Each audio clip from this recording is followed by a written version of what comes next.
The year is 2056. The world is a different place. It's not a world on fire, it's a world slowly simmering in a pot of fear. Our freedoms, once a roaring bonfire, have been reduced to embers. We trade privacy for security, liberty for order.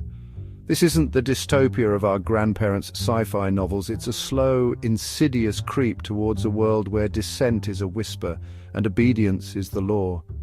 Remember those old history books? The ones that talked about dictators and their rise to power? They all started subtly. A little law here, a minor infringement there, nothing to worry about, right? Wrong, this isn't some alarmist rant. This is a wake-up call.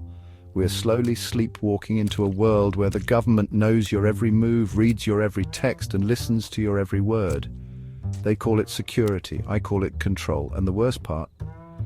Most people are too busy staring at their personalized news feeds, curated to avoid any dissenting opinion, to even notice. We've become comfortably numb. It didn't happen overnight. No, this wasn't a coup, a sudden power grab. It was far more insidious. It began with a series of seemingly benign laws. Laws for our protection, they said. First, it was the Patriot Act 3.0, allowing for expanded surveillance powers. Then came the Social Harmony Act, limiting online dissent and hate speech. Each law a small chip away at the foundation of our freedoms. Each one met with a collective shrug and a muttered, well, it's for the greater good. But as the saying goes, the road to hell is paved with good intentions. And boy, were our intentions paved with fear. Fear of terrorism, fear of the other, fear of anything that challenged the status quo. Slowly, subtly, the government tightened its grip. Dissent became dangerous, criticism became treason, and the people, lulled into a false sense of security, barely even noticed the chains being fastened around their wrists. History has an annoying habit of repeating itself. Remember Germany in the 1930s? The Weimar Republic, a fledgling democracy, crumbled under the weight of economic turmoil and political polarization. Sound familiar? Hitler didn't seize power overnight. He was elected, folks. Elected by people who were scared, angry, and looking for a scapegoat. They were promised order, security, and a return to greatness. The Nazis used fear and propaganda to manipulate public opinion. They silenced dissent and demonized their opponents. Jews, intellectuals, anyone who dared to speak out were branded enemies of the state. Fast forward to 2056, we're bombarded with fear-mongering news, fed a steady diet of propaganda designed to keep us divided and distracted. The government paints anyone who disagrees as a radical, a traitor, an enemy of the people. Big Brother isn't just watching. He's recording, analyzing, and judging your every move. Facial recognition software tracks your every step outside your home. Your online activity is monitored for any hint of unpatriotic behavior. Even your social interactions are scrutinized. Think about it. That innocent joke you made on social media, analyzed by an algorithm and flagged as potentially subversive. That late-night conversation with your friend about the government, recorded and analyzed. That this is the reality of life in 2056. A world where privacy is a distant memory and self-censorship is the norm. We've become prisoners in a gilded cage, trading our freedom for the illusion of safety.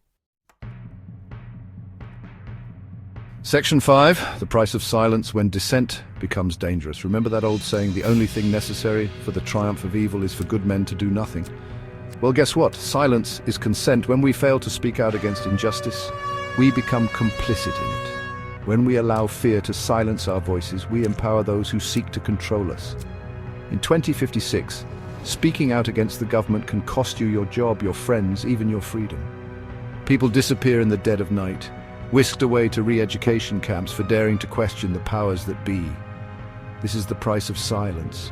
This is what happens when we allow fear to paralyze us. Section 6, the seeds of apathy, how we lost our way. So how did we get here? How did we allow our freedoms to be eroded, our voices silenced? The answer is as simple as it is uncomfortable apathy. We became complacent, too caught up in our own lives to notice the slow creep of tyranny. We traded critical thinking for convenience, truth for entertainment. We became addicted to the dopamine hits of social media, scrolling through an endless stream of curated content designed to keep us distracted and disengaged. We forgot the lessons of history. We took our freedoms for granted, assuming they were an inherent right, not a privilege that must be constantly defended, and now we're paying the price.